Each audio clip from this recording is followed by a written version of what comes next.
स्वागत है आप सभी का नई कहानी में। हमारी आज की कहानी है वक्त बदलते देर नहीं लगती। रात के करीब 11 बजे एक सुनसान सड़क पर 75 वर्षीय एक बुजुर्ग व्यक्ति रामदास जी चलते जा रहे थे। उनके कदम लड़खड़ा रहे थे, सांसें फूल रही थी, लेकिन उनकी हिम्मत ने अभी तक जवाब नहीं दिया था। चलते चलते उनके मन में विचार आने लगा। उन्होंने सोचा, जब बच्चे छोटे होते हैं तो उनके लिए उनके माता पिता ही सब कुछ होते हैं, पर जैसे जैसे वे बड़े होते जाते हैं, माता पिता के प्रति प्रेम की जगह उनके दिल में स्वार्थ घर कर लेता है। एक दिन ये स्वार्थ इतना बड़ा हो जाता है कि जन्म देने वाले माता पिता का ओहदा उनके सामने बिल्कुल छोटा हो जाता है। एक पिता होने के नाते जिन बच्चों के लिए मैंने अपना पूरा जीवन कुर्बान कर दिया, उनकी ज़रूरतों और इच्छाओं को पूरा करने के लिए मैंने अपनी इच्छाओं का भी गला घोंट दिया, पाला पोसा, पढ़ाया लिखाया, और आज जब वे दोनों किसी काबिल बन गए तो वही बच्चे अपने इस लाचार और बूढ़े पिता को जान से मार देना चाहते हैं। चलते चलते रामदास जी ये सब सोचते हुए फक फक कर रोने लगे। उनकी बूढ़ी आंखों में नमी भर जाने से रास्ता और भी धुंधला हो गया। पल भर रुककर उन्होंने अपने सापे से अपने आंसू पोंछे और फिर सिसकियां भरते हुए उन्हीं बातों में वापस खो गए जो आज सुबह उनके बेटे और बहुओं के बीच हो रही थी। छोटा बेटा विकास अपने बड़े भाई राकेश से कह रहा था, भैया मेरे ख्याल से समझदारी इसी में है कि हम बाबूजी को किसी वृद्ध आश्रम में भेज दे, कम से कम उनसे पीछा तो छूटेगा। उनकी बात सुनकर बड़ा बेटा राकेश बोला, अरे विकास, मुझे कुछ भी समझ नहीं आ रहा है। अगर उन्हें वृद्धाश्रम भेज देंगे तो तुझे पता भी है कि आस पड़ोस के लोग और हमारे रिश्तेदार कितनी बातें बनाएंगे, सब जगह जगह हमारी थू थू हो जाएगी। विकास ने कहा, लेकिन भैया आप समझने की कोशिश करो, बाबूजी को कोई छोटी मोटी बीमारी नहीं है, कोढ़ है, घर में बच्चे भी हैं। अगर किसी को बापूजी से संक्रमण हो गया तो इसलिए कहता हूँ, उनके लिए वृद्धाश्रम ही सही रहेगा। राकेश ने कहा, लेकिन मुझे नहीं लगता कि उनकी इस बीमारी के कारण वृद्धाश्रम में भी उन्हें जगह मिल पाएगी। विकास ने कहा, भैया हम एक बार उन्हें वृद्धाश्रम छोड़ आते हैं, फिर वृद्धाश्रम वालों की मर्जी, चाहे रखे या निकाल दें, हमें उससे क्या। विकास के इस जवाब पर कंधे उचकाते हुए छोटी बहू बोली, अगर ऐसा किया तो हमारी बदनामी होना तय है। इस बात का हमें कोई और हल निकालना पड़ेगा, ऐसा हल जिससे सांप भी मर जाए और लाठी भी ना टूटे। बड़ी बहू ने पूछा, क्या मतलब? इस पर छोटी बहू ने अपनी आंखें बड़ी करते हुए कहा, भाभी क्यों ना समा रहते बाबूजी से जायदाद के कागजों पर अंगूठा लगवा लिया जाए और फिर हमेशा हमेशा के लिए उनसे छुटकारा पा लिया जाए। इतना सुनते ही अचानक चारों ओर सन्नाटा छा गया और फिर वे सब कानाफूसी करने लगे। रामदास जी जो कमरे के दरवाजे के बाहर खड़े थे, ये सब सुन चुके थे। उनके अपने बेटों और बहुओं की बातें सुनकर उनकी रूह अंदर तक कांप उठी। आखिर मैंने अपने ही बच्चे मुझे मारने की साजिश कैसे रच सकते हैं, इस पर यकीन करना उनके लिए असंभव सा हो गया था। लेकिन जल्द ही उन्होंने खुद को यकीन दिलाया कि यह सपना नहीं बल्कि एक कड़वी हकीकत है। समय व्यर्थ ना गवाते हुए उन्होंने एक बैग में अपने कुछ कपड़े और प्रॉपर्टी के कागजात रख लिए और मौका देखकर अपने ही घर से भाग निकले। अपने बेटों के मुंह से जो बातें सुनी थी, वे बातें उनके दिमाग में हथौड़ों की तरह बज रही थी। सोचने की क्षमता जैसे खत्म सी हो गई थी। सड़क पर चलते चलते अचानक रामदास जी को रास्ते में पड़े एक पत्थर से ठोकर लगी, जिससे वे मुंह के बल सड़क पर गिर गए और उनका बैग एक चबूतरे के पास जा गिरा। चेहरे और घुटनों पर चोट आई, दर्द होने लगा, फिर भी जैसे तैसे खुद को संभाल कर उठे और वहीं चबूतरे पर बैठकर बेतहाशा रोने लगे। वहीं बैठे बैठे उनके जहन में पुराने दिनों की याद ताज़ा हो गई, जब उनके बड़े बेटे राकेश का 16 वर्ष की उम्र में ही एक्सीडेंट हो गया था। उसकी हालत बहुत गंभीर थी। डॉक्टर ने इलाज के लिए 10,000 रुपये की व्यवस्था करने को कहा था, जबकि गांव के साधारण किसान रामदास जी के पास बिल्कुल पैसे नहीं थे। परंतु उन्होंने हिम्मत नहीं हारी। गांव के जमींदार के पास अपने मकान के कागजात रखकर उन्होंने कर्ज लेकर पैसों का इंतजाम किया। अपने शरीर में खून की कमी होने के बावजूद बेटे को बचाने के लिए उन्होंने अपना खून दिया। बेटे की जान बचाने के लिए उन्होंने डॉक्टर से मिन्नतें की थी। बेटे के ठीक होने के बाद उसकी जान में जान आई। उसके बाद जमींदार का कर्ज उतारने के लिए उन्होंने जी तोड़ मेहनत की। ठेके पर जमीन लेकर पूरी लगन और मेहनत के साथ खेती की और 1 साल बाद कहीं जाकर वह कर्ज चुकता हुआ। लेकिन वह वहीं नहीं रुके। उन्होंने अपनी मेहनत जारी रखी ताकि वे अपने बेटों का भविष्य उज्जवल बना सके और एक दिन इस कार्य में भी वह सफल भी हुए। बेटों की जिंदगी तो मैंने बखूबी संवार दी, परंतु आज वही बेटे अपने बीमार बूढ़े बाप को ही छोड़ना चाहते हैं। ये सोचते सोचते रामदास जी के दिल में एक हुक्सी उठी और अपने भाग्य को कोसते हुए वह बिलख कर रो पड़े। क्या हुआ बाबा, तबीयत तो ठीक है आपकी, कोई परेशानी है क्या? तभी वहां से गुजरता हुआ एक ऑटो वाला वहां आकर रुका और ऑटो वालों ने उन्हें हताशा में देखकर पूछा तो रामदास जी बोले, बहुत प्यास लगी है इसलिए सांस फूल रही हैं। ऑटो वालों ने अपनी ऑटो में से पानी की बोतल निकाली और उन्हें पानी पिलाया। फिर उसने पूछा, बाबा आपको कहीं जाना है तो मैं छोड़ देता हूँ। रामदास जी के हाथ में बैग देखकर ऑटो वाला बोला तो रामदास जी ने कहा, बेटा मुझे बस स्टॉप तक छोड़ दो, भगवान तुम्हारा भला करेगा। ऑटो ड्राइवर ने उन्हें ऑटो में बिठाकर बस स्टॉप पर पहुंचा दिया और वहां खड़े रामदास जी किसी बस के आने का इंतजार करने लगे।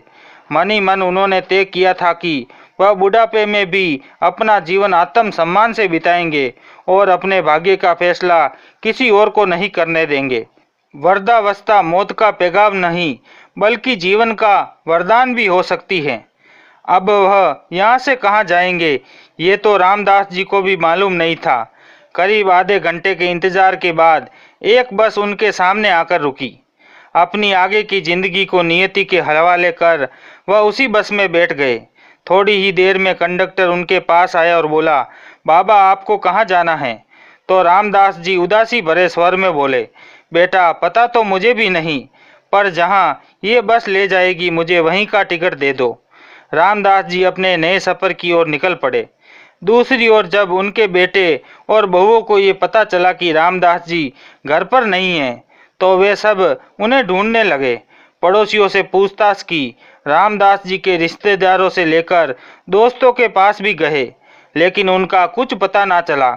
ऐसा नहीं था कि उन्हें अपने पिता की चिंता थी जिससे वे परेशान थे, वे तो उनसे छुटकारा पाना ही चाहते थे। लेकिन जायदाद अपने नाम करवाने के बाद और जायदाद के लालच में वे लोग रामदास जी को ढूंढ रहे थे। अगले दिन सुबह खेतों के कच्चे रास्ते से गुजरते हुए अचानक बस चलते चलते रुक गई। शायद उसमें कुछ खराबी आ गई थी। रामदास जी की आंख खुली तो उन्होंने देखा कि सामने ही एक छोटा सा गांव है। उन्हें बहुत तेज भूख लगी थी, इसलिए कुछ सोचकर वे वहीं बस से उतर गए। खुले आकाश की ओर देखते हुए हाथ जोड़कर प्रार्थना करने लगे, हे प्रभु अब आप ही मुझे कोई रास्ता दिखाओ। उसी समय उन्हें कहीं से मंदिर की घंटी बजने की आवाज़ आई और वे उसी ओर निकल पड़े। वहां जाकर उन्होंने देखा कि गांव के बीचों बीच माता रानी का एक बड़ा सा मंदिर बना हुआ है। वे मंदिर में चले गए। माथा टेकने के बाद बाहर आए तो वहां प्रसाद वितरित किया जा रहा था।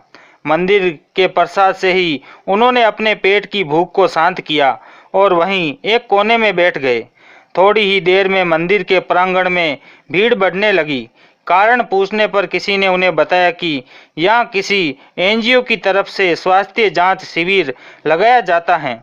हर सोमवार को डॉक्टर आते हैं और मरीजों की मुफ्त जांच करने के साथ साथ उन्हें दवाई भी उपलब्ध करवाते हैं। ये बात सुनकर रामदास जी का ध्यान अपनी बीमारी की ओर गया तो उन्होंने भी डॉक्टर से जांच करवाई। जांच करने के बाद डॉक्टर ने कहा, बीमारी अभी अपने शुरुआती चरण में है, इसलिए आप इलाज से ही कुछ ही समय में पूरी तरह से ठीक हो सकते हैं। इलाज के लिए आपको अस्पताल चलना होगा।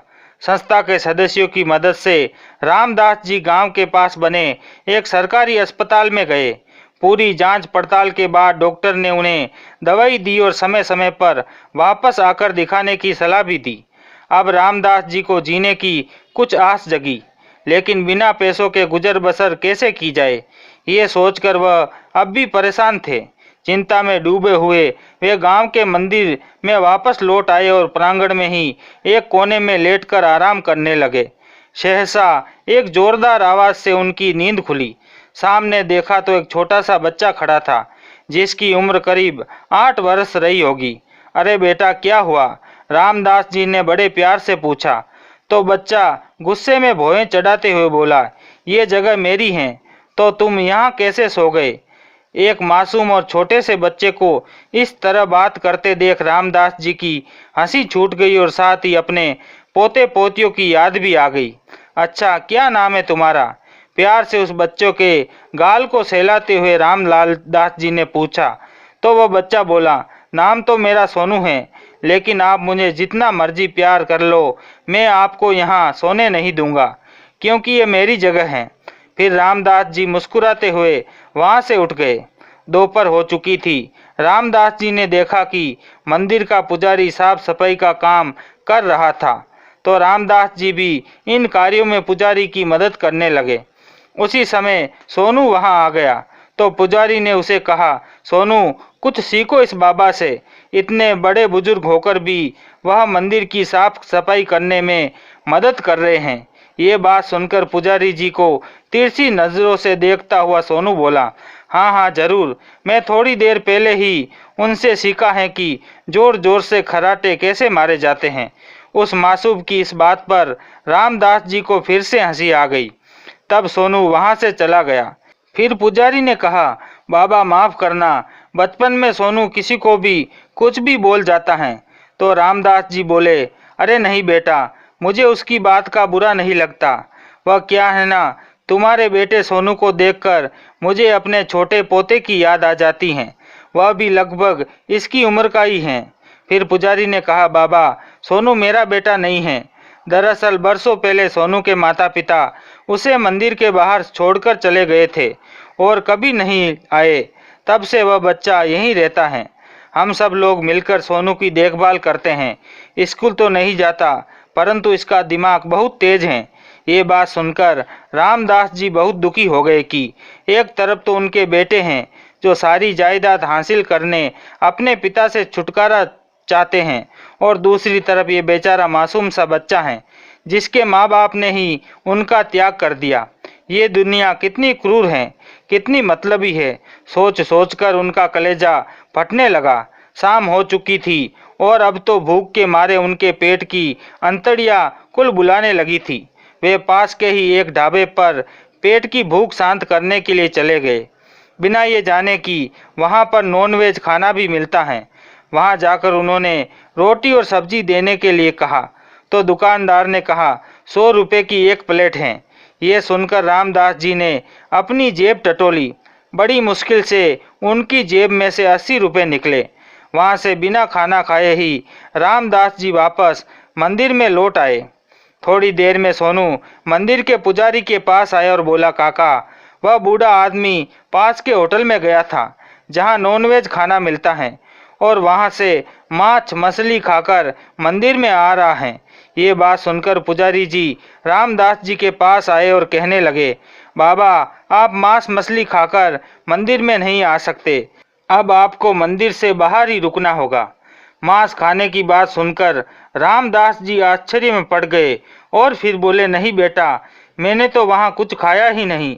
लेकिन बिना उसकी बात को पूरा सुने पुजारी जी वहाँ से चला गया और उदास भाव से रामदास जी मंदिर के प्रांगण से बाहर आ गए। सोचने लगे कि अब कहाँ जाया जाए। कुछ कदम आगे बढ़े तो देखा सामने एक बड़ा सा खेत था, जहाँ खेत का मालिक धान की रोपाई करवा रहा था और मजदूरों को निर्देश दे रहा था। तभी रामदास जी, जो पैसे से किसान रह चुके थे, खेत के मालिक से बोले, बेटा, एक जगह पर 1 से 2 पौधे की रोपाई करनी चाहिए, उससे ज़्यादा नहीं, और पौधे की कतारों के बीच कम से कम 25 सेंटीमीटर की दूरी होनी चाहिए। इन बातों का ख्याल रखोगे तो फसल खूब अच्छी होगी। उनकी ये बात सुनकर खेत का मालिक बहुत हैरान हुआ और उसने पूछा, अरे बाबा, आपको तो खेती का बहुत अच्छा ज्ञान है, कहाँ रहते हैं आप? कोई ठिकाना नहीं है मेरा, मायूसी भरे स्वर में रामदास जी ने कहा। तो खेत का मालिक बोला, तो बाबा, क्या आप मेरे खेत में काम करेंगे?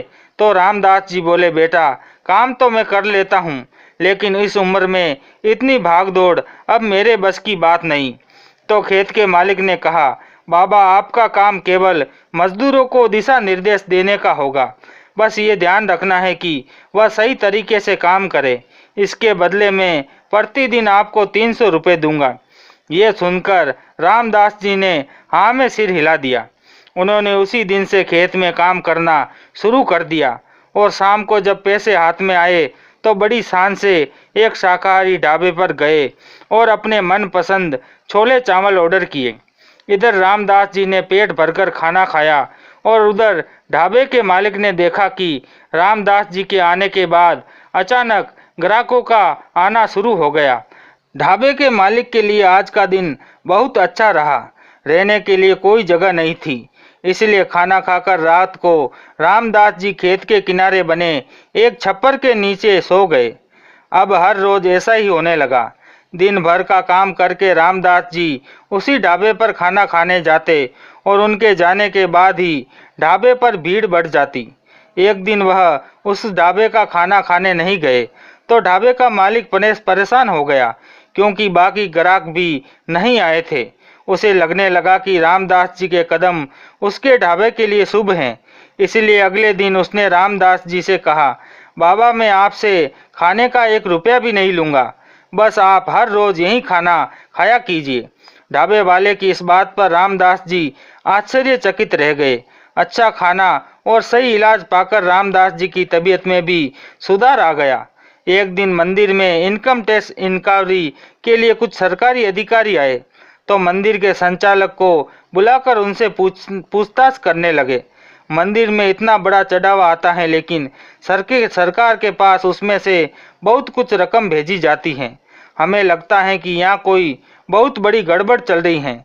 कहीं तुम बेईमानी तो नहीं करते? इससे पहले कि मंदिर का संचालक कुछ कह पाता, सोनू बीच में ही बोल पड़ा, अरे नहीं साहब, आप मेरे बड़े काका पर शक कर रहे हैं। ये तो इतने ईमानदार हैं कि मंदिर के चढ़ावे में जितने भी पैसे आते हैं, सारे पैसे अपने घर पर ले जाकर उन्हें गिनते हैं और फिर अगले दिन मंदिर में आकर रख देते हैं ताकि कोई गड़बड़ ना हो। सोनू की इस बात पर संचालक उसे घूर कर देखने लगा। इधर सोनू को तो लग रहा था कि ये सब बात बताकर वह संचालक की मदद कर रहा है, परंतु अनजाने में उसने सारा सच उगल दिया और संचालक की पोल सबके सामने खुल गई। इस बात पर कड़ा एक्शन लिया जाएगा, ऐसा कहकर इंक्वायरी टीम तो चली गई, लेकिन बेचारा सोनू पर संचालक का गुस्सा फूट पड़ा और वह उसे बुरी तरह से पीटने लगा। पुजारी ने संचालक को रोकने की बहुत कोशिश की, लेकिन वह नहीं माना और सोनू को ये कहकर मंदिर से बाहर निकाल दिया कि आगे से कभी यहाँ आसपास भी नजर आए तो जान से मार दूंगा। सोनू बेचारा मायूस होकर अपना बैग उठाकर चुपचाप चला गया। उसके गोल मटोल गाल आंसू के कारण तर हो चुके थे। जहाँ वह अब तक रहता आया था, उस मंदिर से तो उसे निकाल दिया गया था। इस पूरी दुनिया में उसका कोई और नहीं था जहाँ वह जा पाता। जब चलते चलते थक गया तो थोड़ी देर आराम करने के इरादे से जगह की तलाश करते करते सोनू उसी खेत के किनारे आकर बैठ गया जहाँ रामदास जी काम किया करते थे। सोनू को वहाँ परेशान और उदास बैठे देखकर रामदास जी उसके पास आए और कहने लगे, अरे बेटा, तुम्हें क्या हुआ?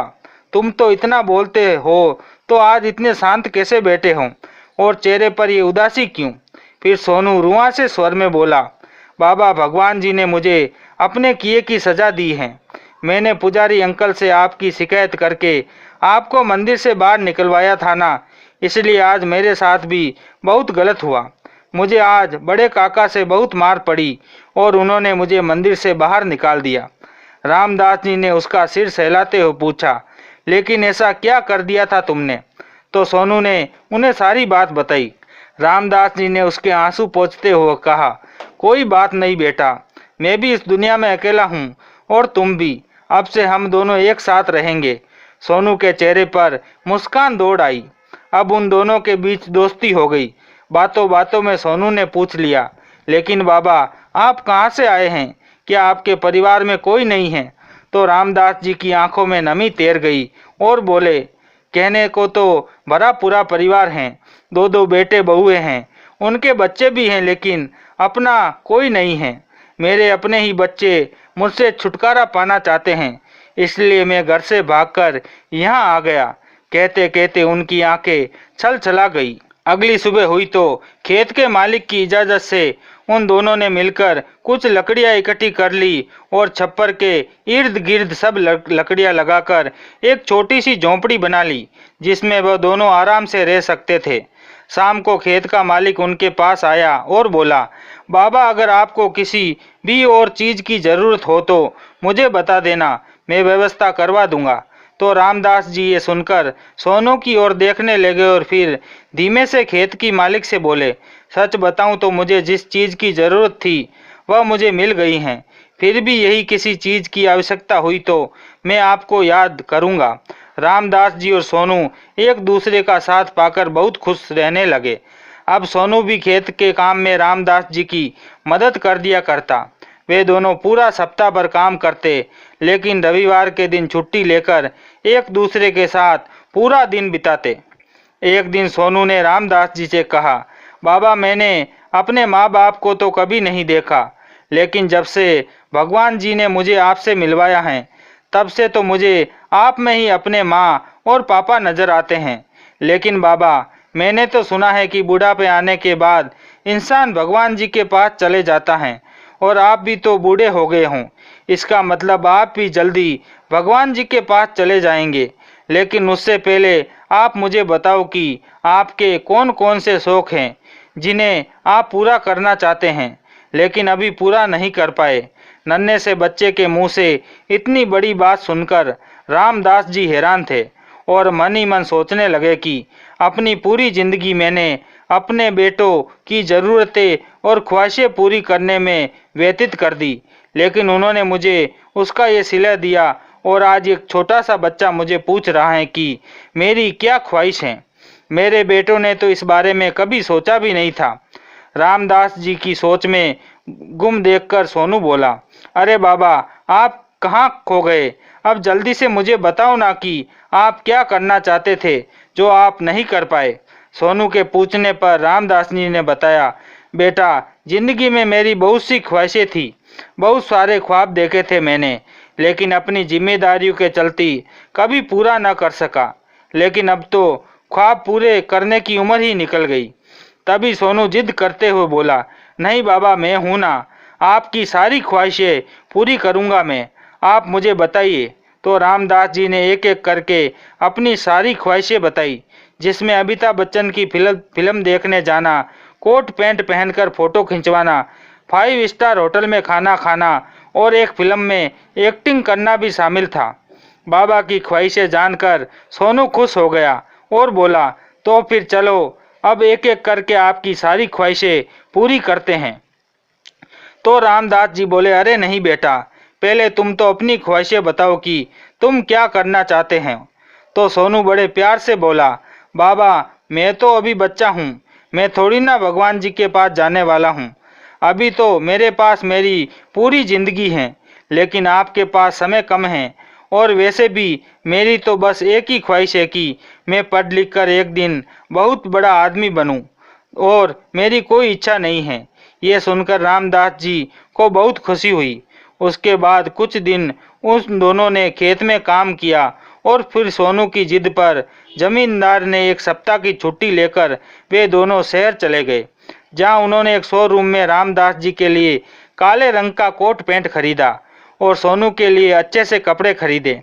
नए कपड़े पहनकर दोनों ने एक साथ कई तस्वीरें खिंचवाई। वहीं शहर में जब उन्हें पता चला कि पास में एक बहुत बड़ा मेला लगा है, तो सोनू कहने लगा, बाबा गांव के बहुत से बच्चे अपने मम्मी पापा के साथ शहर का मेला देखने आते हैं। वह मुझे बताते हैं कि मेले में बहुत मस्ती की, बहुत मजा आया, लेकिन मैं हर बार यही सोचता हूँ कि आखिर वहाँ क्या होता होगा। इतनी बात सुनकर रामदास जी बोले, तो चलो बेटा शहर में आ ही गए हैं तो आज वह मेला देखने चलते हैं। ये बात सुनकर सोनू बहुत खुश हो गया। एक ऑटो पकड़कर वे दोनों मेले में पहुंच गए।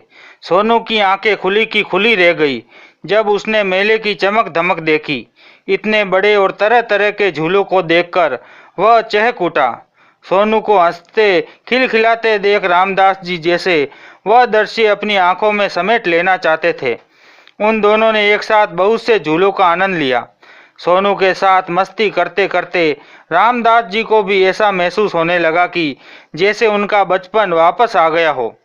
पूरा मेला घूमकर वे दोनों बाहर निकले तो सामने सोनू की नज़र एक बहुत बड़े होटल पर गई।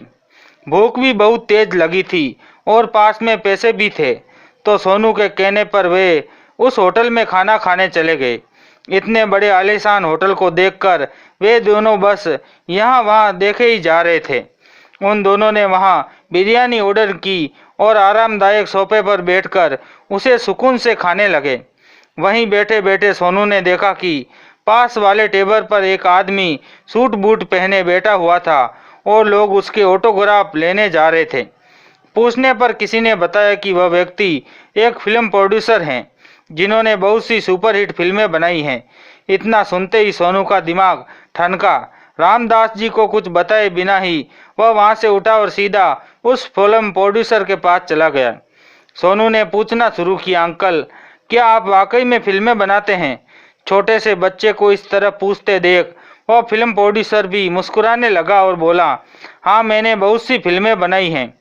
क्यों, तुम भी एक्टर बनना चाहते हो क्या? मजाक करते हुए उसने कहा। तभी सोनू ने चेहरे पर मुस्कुराहट आ गई और फिर रामदास जी की ओर इशारा करते हुए बोला, अंकल वह मेरे बाबा हैं, उन्हें फिल्म में एक्टिंग करने का बहुत शौक है और मैं उनकी एक ख्वाहिश पूरी करना चाहता हूँ। अगर आप थोड़ी सी देर के लिए अपनी फिल्म में उन्हें ले ले तो बहुत मेहरबानी होगी। ये बात सुनकर फिल्म प्रोड्यूसर किसी सोच में पड़ गया और फिर बोला, इस उम्र के व्यक्ति के लिए एक छोटा सा रोल तो है मेरे पास, लेकिन वह रोल एक किसान का है और उसके लिए मैं किसी गरीब बूढ़े को ढूंढ रहा हूँ ताकि किरदार वास्तविक लगे। इतना सुनते ही सोनू खुशी से चौंक उठा। अरे अंकल मेरे बाबा तो किसान ही हैं और हमेशा धोती कुर्ता ही पहनते रहते हैं। वह तो आज मेरे कहने पर उन्होंने कोट पैंट पहना है। तभी प्रोड्यूसर ने उसे अपना विजिटिंग कार्ड दिया और अगले दिन फिल्म साइट पर आने को कहा। वह कार्ड लेकर सोनू बड़ी खुशी से रामदास जी के पास आया और प्रोड्यूसर के साथ हुई सारी बात बता दी। सोनू की होशियारी देखकर रामदास जी मुस्कुरा उठे। उन्होंने रात किसी पार्क में गुजारी और अगले दिन उसी जगह पर पहुंच गए जहां प्रोड्यूसर के आने को कहा था। रामदास जी को धोती कुर्ते में देख फिल्म प्रोड्यूसर ने उन्हें अपने पास बुलाया और कुछ डायलॉग बताते हुए इसमें एक सीन शूट करवाया और अगले दिन भी उसी समय पर आने को कहा। शाम हुई तो वे दोनों एक थिएटर में अमिताभ बच्चन की फिल्म देखने चले गए। ये सब रामदास जी को एक सपने की तरह लग रहा था। आज उनके चेहरे पर एक अलग ही मुस्कुराहट थी जिसे देखकर सोनू भी बहुत खुश था। करीब 4-5 दिन शूटिंग करने के बाद बदले में रामदास जी को 10,000 रुपये मिले। जब पैसे हाथ में आए तो रामदास जी की खुशी का ठिकाना नहीं रहा। फिर वे दोनों अपने गांव वापस लौट आए।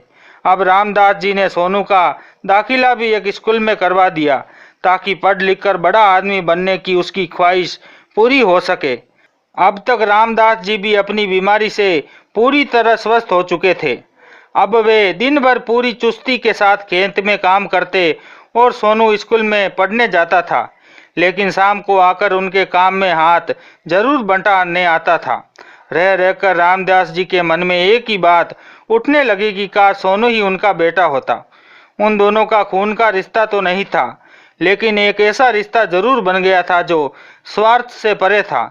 यूं ही दिन बीतने लगे। कुछ समय बाद जब वह फिल्म रिलीज हुई जिसमें रामदास जी ने काम किया था, तो रामदास जी के द्वारा निभाए गए किरदार को लोगों ने बहुत अधिक पसंद किया।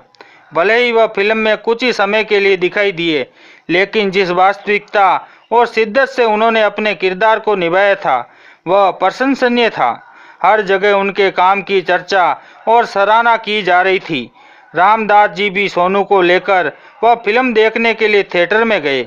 कुछ समय बाद किसी अन्य फिल्म का प्रोड्यूसर उनके गांव पहुंचा और उनका पता पूछते हुए उसने मिलने आ पहुंचा और एक अच्छी खासी रकम ऑफर करते हुए अपनी आने वाली फिल्म के लिए उन्हें लेने की इच्छा जताई और उन्हें साइन कर लिया।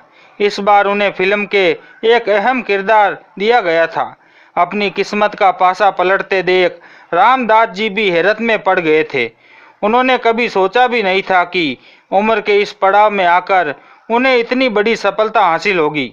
कुछ समय के बाद उन्होंने शहर में ही एक अच्छा सा घर खरीद लिया और गांव छोड़कर वे सोनू के साथ शहर में आकर बस गए। अब उन्होंने सोनू का दाखिला भी शहर के एक अच्छे इंग्लिश मीडियम स्कूल में करवा दिया।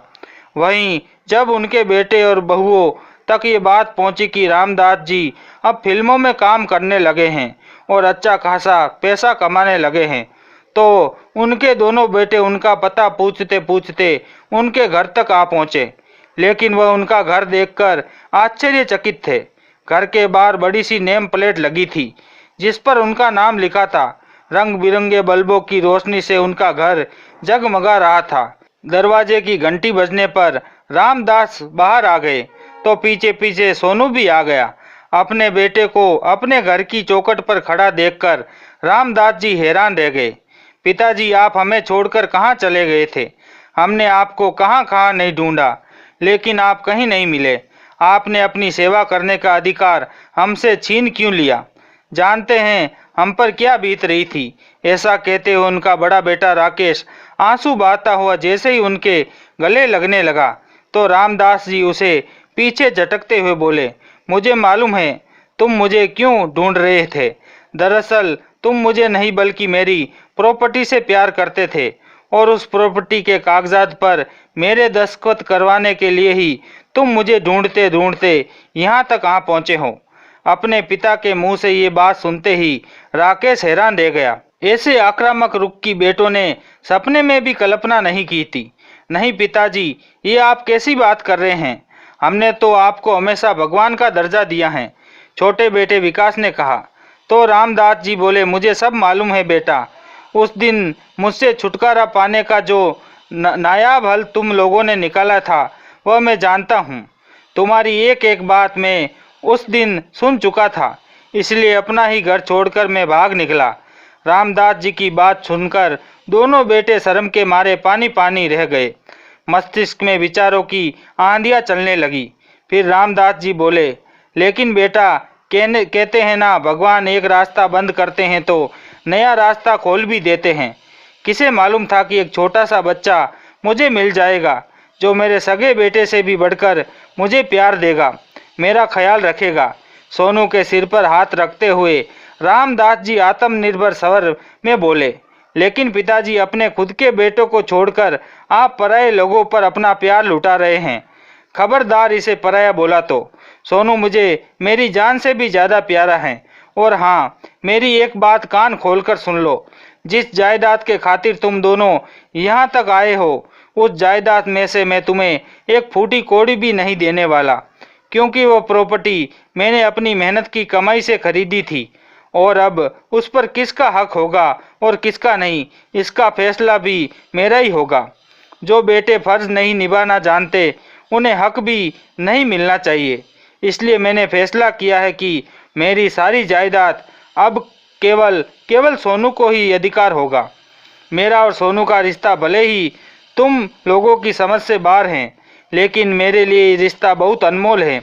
अब तुम लोगों से मेरा कोई लेना देना नहीं, निकल जाओ यहाँ से। आज बेटों को अपनी करनी का फल मिल गया था। वे दोनों लाख गिड़गिड़ाए, लेकिन रामदास जी ने उनकी एक न सुनी और उन्हें अपने घर की चौखट से ही चलता कर दिया। रामदास जी ने उन्हें बता दिया कि एक पिता सिर्फ अपने बेटे को प्यार ही नहीं दे सकता, बल्कि ज़रूरत पड़ने पर उन्हें ज़िंदगी का सबसे बड़ा सबक भी सिखा सकता है। और साथ ही साथ दुनिया के सामने भी उन्होंने एक मिसाल पेश कर दिखाई कि वृद्धावस्था मौत का पैगाम न होकर जीवन का वरदान भी हो सकती हैं।